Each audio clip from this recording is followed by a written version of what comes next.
Welcome back to the deep dive. Now, when you think of Greek souvlaki, maybe you picture classic street food, right? Quick, tasty, great on a summer evening. Yeah, absolutely. But today, we're going deep.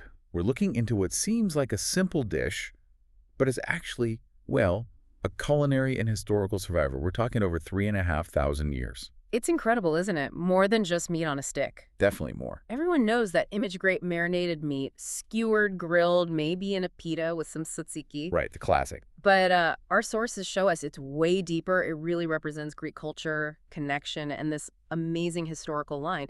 It might actually be the oldest prepared dish, that's still around in the Western world. Wow. Okay.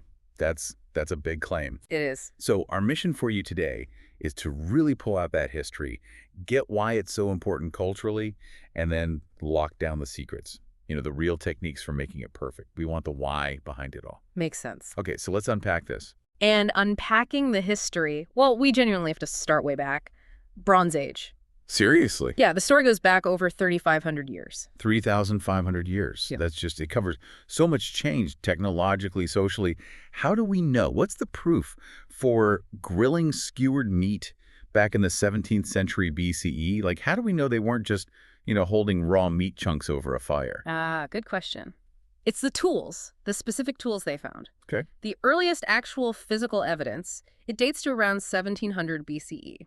It was found at Akrotiri. On Santorini, right, the volcanic island. Exactly. Archaeologists dug up this specialized ceramic cookware. Specialized? How? What made it special? Well, these weren't just like regular pots. They were these clay trough things, specifically designed with little channels, slots built into the rim. Slots on the rim. Yeah.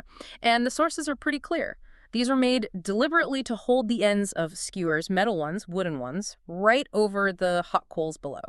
So it was explicitly a tool built for one job: high heat grilling of small pieces of meat. Exactly the souvlaki method. It's solid proof of, specialized skewer cooking way back then.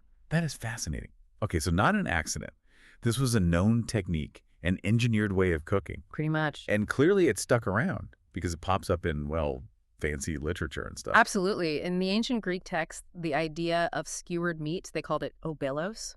That just means spit or skewer. And it was so common, it showed up everywhere practically, but also, in jokes and drama. Yeah, we sometimes forget food was just part of ancient life. Yeah. Like Homer's Iliad, Right, yeah. You got these Achaean warriors besieging Troy, and they stopped to roast meat on skewers over flames. It wasn't just fuel, it was like part of life on campaign. Exactly that. And super practical for people moving around a lot, whether soldiers or, explorers.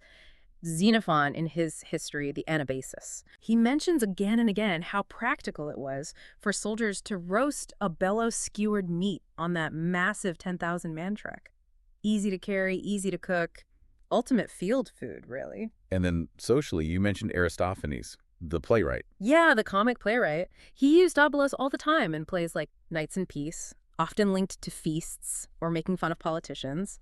It just shows that by the classical period, it was totally normal, something you'd buy and eat socially. So I had this dual thing going on, survival food and social food. Clearly.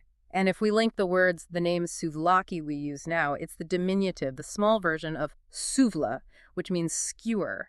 So it's like a direct line linguistically from the ancient obelos to the modern souvlaki. It just means little skewer. That consistency is pretty amazing. So thinking about later history, Byzantine times, Ottoman period, how did this specific way of cooking keep its identity? There must have been influences, right? Oh, definitely exchanges. The Ottoman period especially brought in and kind of cemented all sorts of regional types of skewered, grilled meat across the Balkans and Near East, what we often just call kebab. Sure. But what's interesting is, while lots of cultures went for, say, minced meat or pressed meat on skewers, the Greeks really held on to the tradition of grilling whole chunks, marinated chunks. They adapted, sure, maybe different spices came in, but that core idea, a distinct piece of meat per skewer, That stayed the defining Greek thing. Right, which then makes total sense of this hysteria culture later on in the early 20th century. You'd need a special place for that kind of traditional high-heat, open-flame cooking. Exactly right. By the 1920s, 1930s, souvlaki was fully, transitioned from ancient staple to modern national food, sold by these traditional street grill houses, this hysteria. It became this urban thing, accessible, fast, comforting. That staying power really brings us to its cultural DNA. Because it's not just a recipe, is it? It feels more like a basic experience. Our sources really emphasize that for Greeks, souvlaki means togetherness, celebrating, and also resilience. It's like the ultimate ritual that brings people together. It doesn't matter if it's a big summer festival, a panegyric for a saint, or just gathering late at night on a busy street corner after some family thing. Souvlaki's there. It's democratic, centerpiece for a big meal, but also just a quick snack. And that resilience point you mentioned, especially the affordability. It feels generous, even though it's simple. Yeah, and that says a lot about the strength of Greek communities. When times were tough, economically speaking, periods of hardship. Souvlaki, because it's simple and relatively cheap, it stayed around. It was this enduring pleasure. Like a symbol of hospitality that doesn't quit. Exactly. It's always there, offering warmth, comfort, even when things outside might be, cold. And because it meant so much culturally, it was bound to travel. It basically became the food flag planted by Greeks moving abroad. Yeah, through those big waves of migration in the 20th century, people going to Australia, Canada, the U.S., other places, souvlaki was the go-to culinary ambassador. Easy to set up shop. Yeah, easy to set up, everyone liked it, and it was instantly recognizably Greek, an authentic taste of home. It wasn't just introducing Mediterranean flavors, it was like keeping a connection alive for the diaspora communities back to their roots. Turned street food into a global icon. Okay, so that's the history and the culture. Let's switch gears to the how-to, the actual craft. For anyone listening, if you want that real hysteria quality at home, we need the secrets, right? Not just the ingredients. What's the first step for that perfect bite? Okay, foundation first, the meat. Gotta choose the right meat. Now, you see chicken, lamb, beef versions, they're popular. But traditional is pork. Traditional Greek souvlaki is pork, yes. But importantly, not just any pork. The cut matters. You mentioned fat ratio earlier. What cuts are we talking about? Yeah, you need marbling, you need flavor. The sources really point towards pork shoulder or pork neck. In Greece, they might call it cassari.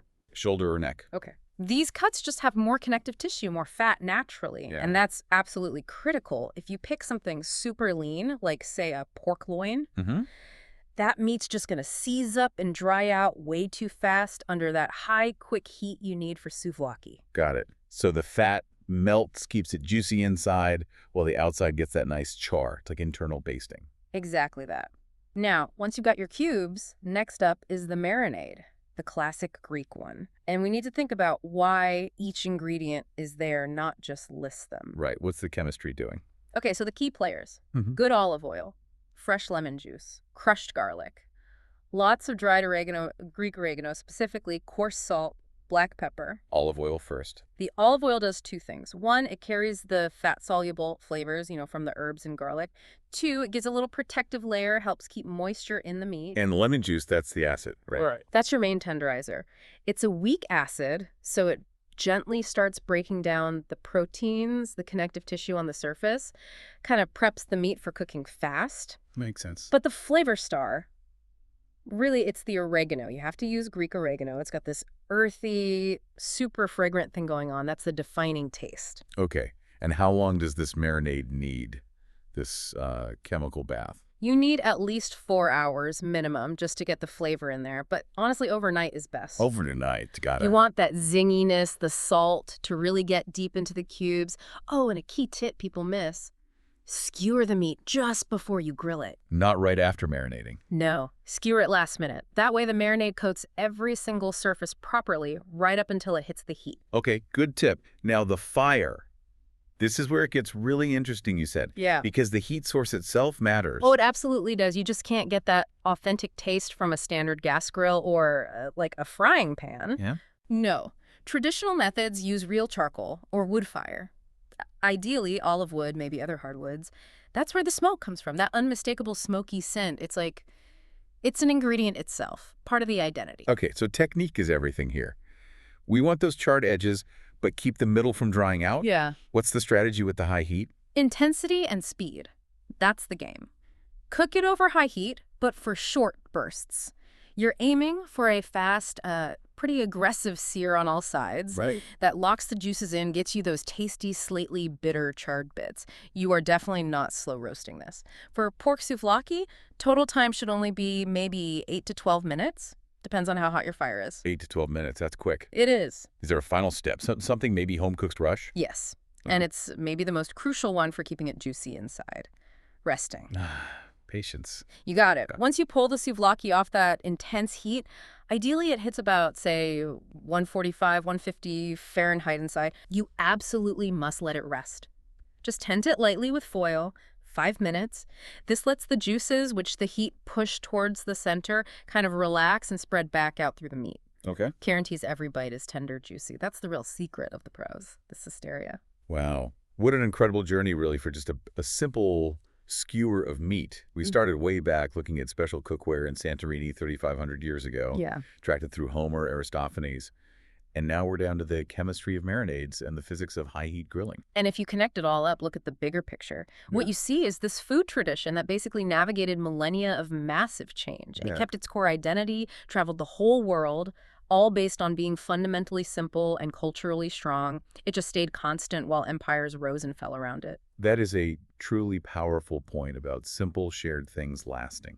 Which it brings up a question for you, the listener, to think about. Why is it often the simplest things in a culture like this ancient, pretty much unchanged way of grilling meat that seem to last the longest? How does the consistency of something as humble as souvlaki show us that maybe simplicity and that shared experience are the best guarantees for, well, cultural immortality, something to chew on?